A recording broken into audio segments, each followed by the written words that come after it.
Excel accounting practice problem, bill form. Get ready, because we're about to excel with Excel.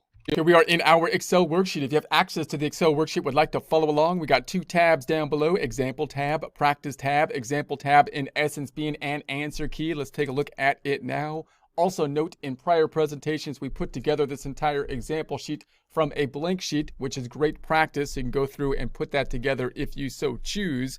In our example tab, then we're going to be looking at the activity that might be put in place with a bill type of form in an accounting system, or in other words, if you use something like accounting software, the transactions are typically going to be tied to a particular form. The transactions that increase accounts payable within accounting software usually been done so with the data input for called a bill. When we think about a bill from this standpoint, we've got to differentiate a bill from an invoice, even though they're kind of the same thing, but from different sides of the table with regards to accounting software. So in other words, most accounting software, the bill means that a vendor is going to be billing us for goods and services that we have then purchased, cash ultimately going out at the end of the day to pay for the goods and services, as opposed to an invoice, which is we're going to be the people that do the goods and services and are billing or invoicing the clients, which we'll talk about later. A bill form might look something like this at the bottom with regards to a accounting software, and the bill form is set up so that the data input can be as easy as possible by someone doing the data input that doesn't really know how, or doesn't need to know how per se, to set up the bill with the items and so on, and what is going to be the impact on the financial statements. What we want to do is now look at the behind the scenes work, basically in an Excel formula, an Excel format, to see what's going to happen in in the Excel system with regards to the creation of the financial statements. So we're going to have three kind of components. If we have a bill and we're paying accounts payable, we might be paying for a normal kind of expense, or we're going to pay in the future. We're basically incurred some normal expense like a utilities expense. We may have purchased something like equipment that we're going to pay in the future, and that would be a fixed asset. And then we'll take a look at inventory, which is possibly the most complex if we're going to be tracking inventory within the accounting system. So let's go back to our practice tab, and we'll enter those into our items here. So let's say the first one, let's say we're entering a bill, and let's say the date was 1/15, and we're paying the utility bill of some kind, like the electric company or something like that. So we're going to say that the expense then would be utilities expense. Now, when you enter this into a system, it looks like a check here on the way it would enter into like accounting system. You put the name, which would be like Edison or something like that, the date, then the amount, and then over here on the expense tab, typically if we're just going to be assigning an expense, we would put the account that's going to be impacted, which might populate automatically if it's like the second month of data input, because we'll follow what we did last time, which would be utilities in this case. If we do that with a debit and credit format to see what the impact will be, we're going to say that the expense is going to go up with a debit of utilities expense. And if you don't fully understand the debits and credits, then working problems like this will give you a better understanding of the debits and credits and how kind of they function. But it does take some time to really understand debits and credits. It's not exactly just knowing math. There's like rules to it, like a puzzle that's a little bit different than just math. So take some time to do that if you so choose. The other side then is going to be going to the accounts payable, which is a credit balance account. So there's the credit balance account, and then we'll have the amount, which I'm going to just say is $500 for the utilities. So I'm going to put the $500 on the debit side. The debit's going to go up. The utilities is an expense account, which have debit balances, and every time you do the same thing to it, you'll increase it. So we're debiting a debit, so it's going to go up.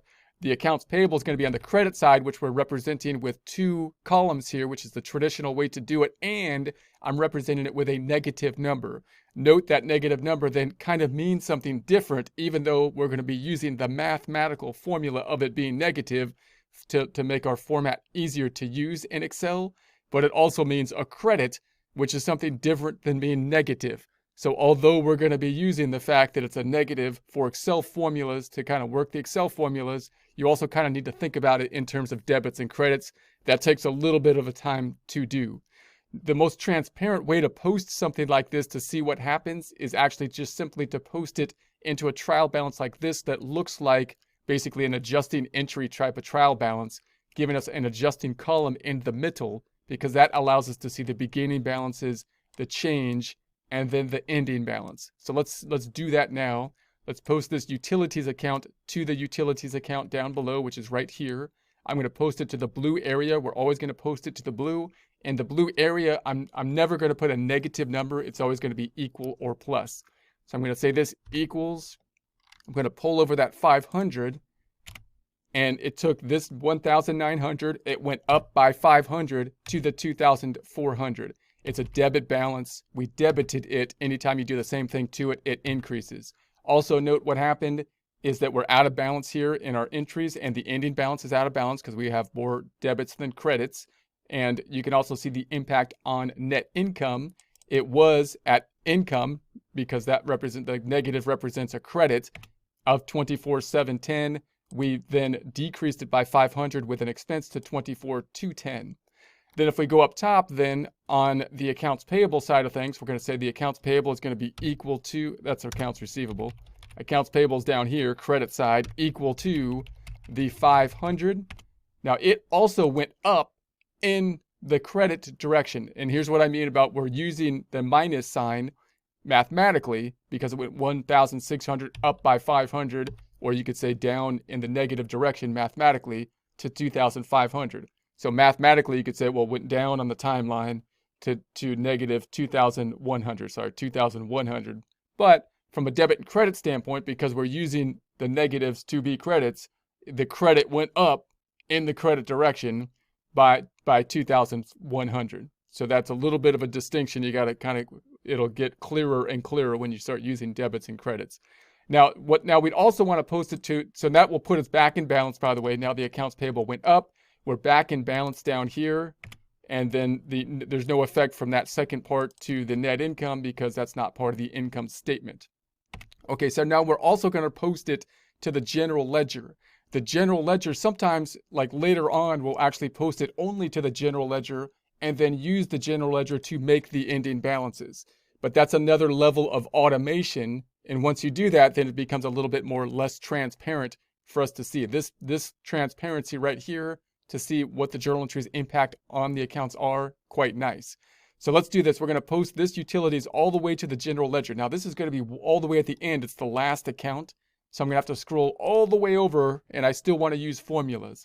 So I'm going to go all the way to utilities. Here's the assets, and then here's the liabilities in yellow, and then the dark blue for equity, and then here's the expenses, and all the way at the end, and down here, we're going to have our utilities. I'm going to put the date here, which I think I said it was 115. I hope I got that right, possibly.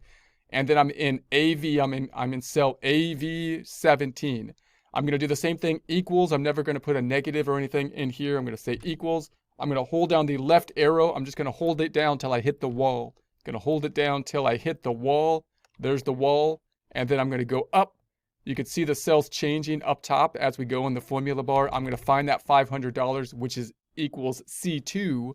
I'm going to enter on C2. There it is. Now, if you want to just type it in there, if you're practicing, you could say equals C2 if you would like to do it that way as well. And what does that do? It took the 1,900 previous utilities amount, increased it by 500 to 2,400 because we have a running balance formula here. Once again, a debit balance account going up in the debit direction takes it up to 2,400. That 2,400 is also what should be on the trial balance. So if I go over to the trial balance, all the way over here, we've got the 2,400 right there. Looks good. Also note that we're out of balance on the trial balance by 500 now, given the fact that that we didn't record the other side to the trial balance. The other side now going to accounts payable. Accounts payable, I'm going to find that not on the trial balance, on the general ledger. The trial balance is in balance. The general ledger, the GL, is not. So let's find the accounts payable. It's going to be down here. It's the first liability account. So I'm looking for the first yellow account. So scrolling over, here's the accounts payable. I'm going to put it in here in cell W17, 115.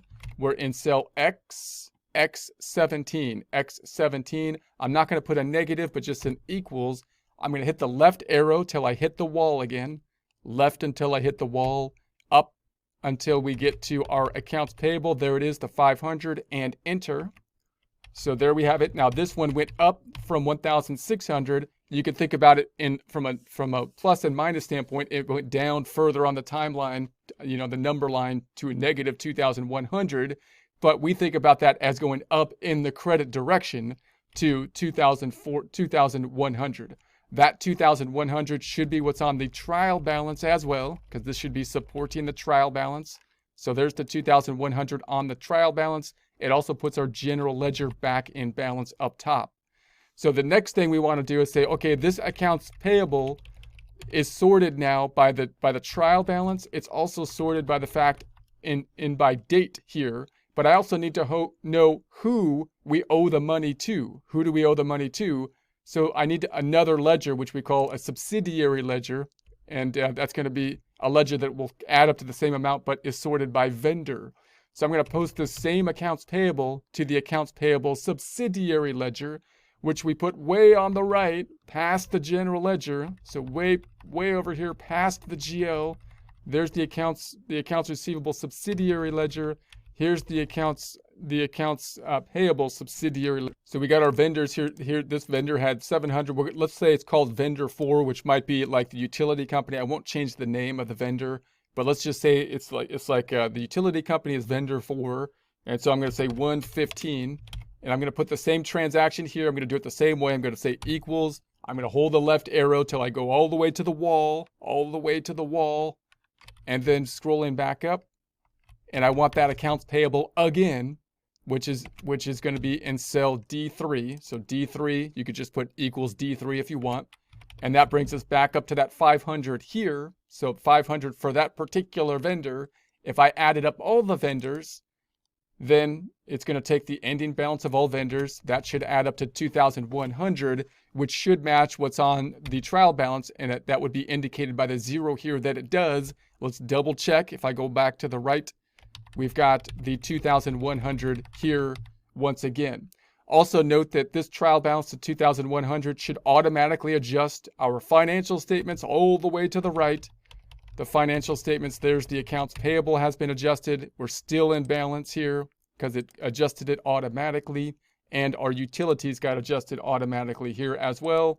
And so everything looks like it populated on the balance sheet. Now note, in accounting system, most likely what would happen is you would post this, and then you jump to your balance sheet and double check your balance sheet, and then drill down on the balance sheet to see what's happening on the GL account, here.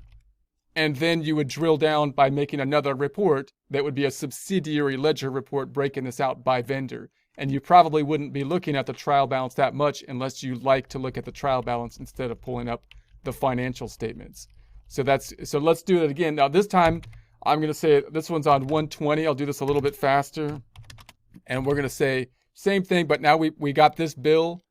We're going to pay something for a bill because we're going to pay it in the future, but we're going to pay it to say like an Office Depot or something for equipment that we purchased, a larger purchase item. Now over here, it always says expenses as if it's always an expense, but you could have a bill for an asset if something like equipment. So I might say, okay, I'm purchasing something that's not an expense. It's going to be furniture and equipment that I'm purchasing because it's a larger dollar amount. Let's say it's $5,000, and therefore I shouldn't be expensing it, but I should be putting it on the books as an asset. We may still run that through the accounts payable here. So it's going through the accounts payable. Here's our debit and credit again. Also note that you might indent this. Some people really like to indent this. Home tab, alignment, indent the credit.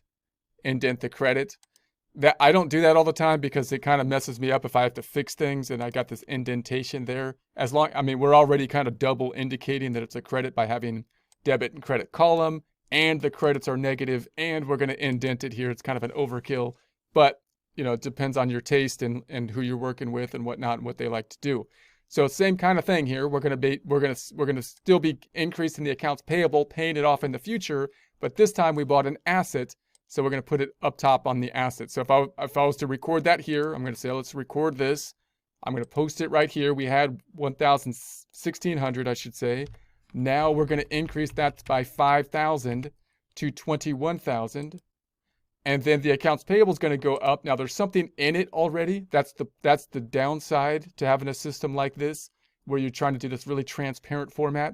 because if I have a lot of transactions and multiple transactions to the same account, I'm going to have to add them in one cell instead of breaking them out in the general ledger. That's why we break them out in a general ledger. But for just a few accounts, this works quite well, which is why we use it when we have the adjusting entries. So if something's in it, I'm going to double click on it. I'm going to go to the end of it, say plus. It's always plus or equals, and then take that 5,000 and enter. That should put us back in balance down below. There's no impact from this transaction on the income statement because now we didn't expense it. We will be expensing it later. It's not that we didn't expense it because we didn't pay cash, by the way. It's because even if we paid cash for it, we put it on the books as an asset. Still no impact on the income statement. We didn't expense it because it's something that's going to impact multiple periods in the future. We will expense it in the form of cost of goods sold, allocating the cost over the useful life. We won't get into the detail on how to do that now, but that's the idea. Just to point out, we do need a subsidiary ledger, but we're not going to report it to the subsidiary ledger because oftentimes we might depend on like tax software or something outside the accounting system to support that oftentimes. We'll talk about that later. But in any case, so now we're going to record it again to the general ledger. I'm going to record this account to the GL. So let's go on over to the GL and say we're looking for the fixed asset right there. It's in S17. I'm going to say 115. I'm in T17, and we're going to say this equals. I'm going to go to the left arrow till I hit the wall again, left until I hit the wall, up, and there's the 5,000, and enter. You could simply type in, if you so choose, the C5, and notice it increased debit balance, went up in the debit direction to 21,000. So the like things, a debit will increase a debit. That 21,000 should also now be on the trial balance. It was before. We're out of balance on the GL by 5,000 until we record the other side. The other side being to accounts payable, of course. That's the first liability account. So let's find the accounts payable. Here is the accounts payable. So the next transaction I said was on 120, I think it was. And I'm just going to say equals in X8 equals. I'm going to hit the left arrow till I hit the wall again. Scrolling back up, and we'll pick up that 5,000 negative. So you can see what's happening here. We got the 1,006. It went up in the credit direction. You can say it went down on the number line from a mathematical formula, but it went up from debits and credits to 21. Then it went up by 5,000 to 7,100. That 7,100 should be what's on the trial balance. It is. That looks good. However, we also need to record this on the subsidiary ledger by who we owe the money to. The subsidiary ledger is way over past the GL. So I'm going to go way over past the GL. And so here it is. And I'm just going to pretend that it was vendor 1 this time. So I'm going to say 120, vendor 1. Let's say it was Office Depot or whatever. And so now we're going to break this out by who we owe it to. Vendor 1, Office Depot. I'm in BH5 equals. I'm going to go all the way to the left till I hit the wall again, way over here with the arrow, and find that 5,000. Enter. Now note also, by the way, you could just type in negative 5,000. You might do that. But the less connections you have, connecting them with formulas, the more likely if something goes wrong, you won't be able to find out what went wrong. And you'll have to kind of do the whole thing over again. In any case, it's back in balance indicated by the 0. If I double click up top, we see that we're adding up these bottom line accounts, and those 4 vendors add up to the same amount, 7,100. That should be on the trial balance now. So there it is on the trial balance. There it is. Now the last one, the most complicated oftentimes, is inventory that we might purchase on account. And this would be common if we purchase inventory a lot. So now we're going to not pay for an expense. It's not furniture and fixture we purchase, but inventory. And then we're going to pay out later, so it's accounts payable, same concept. And that, now let's just say we bought 1,000, which let's say we bought 20 units times $50 a unit, I think is how I'm going to say that. And so that means that we're going to pay from a dollar amount $1,000. We'll post this the same way. So I'm going to go over here. I'm going to be in inventory on H7 equals the 1,000. The other side to accounts payable. So we're out of balance now, by the way. So I'm going to double click on the accounts payable because something's in it. Go to the end of it, say plus, and point to that 1,000. Increase in the accounts payable to 8,100. back in balance down below. No impact on the income statement because once again, we didn't, on an accrual basis, we didn't earn anything yet. We will once we sell the inventory, therefore, and at that time, expense in the format of cost of goods sold. Now we'll post this to the general ledger. The inventory asset, let's do that first. So that's going to be like the fourth account over. Fourth account inventory asset. We said on this, I said 125, I think I said. And so I'm going to say this equals left to the wall. We're going to say 1,000. So it went up in the debit direction, 4,375, up by 1,000, 5,375. And then we're out of balance on the GL. Then accounts payable we will post.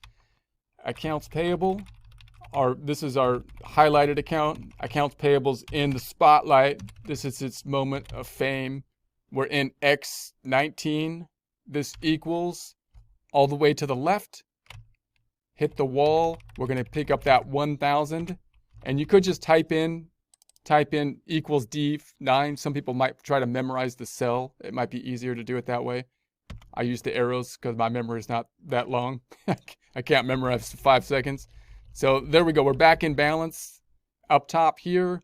Now let's post it to the accounts payable subsidiary ledger because we need to know who we pay, which will be the vendor that we owe when we buy inventory from. All the way to the right, past the GL, we've got our accounts payable subsidiary ledger. Let's say we purchased it from vendor 3 here on 125. That would be whoever we purchase our inventory from, happens to be vendor 3, equals left all the way to the wall,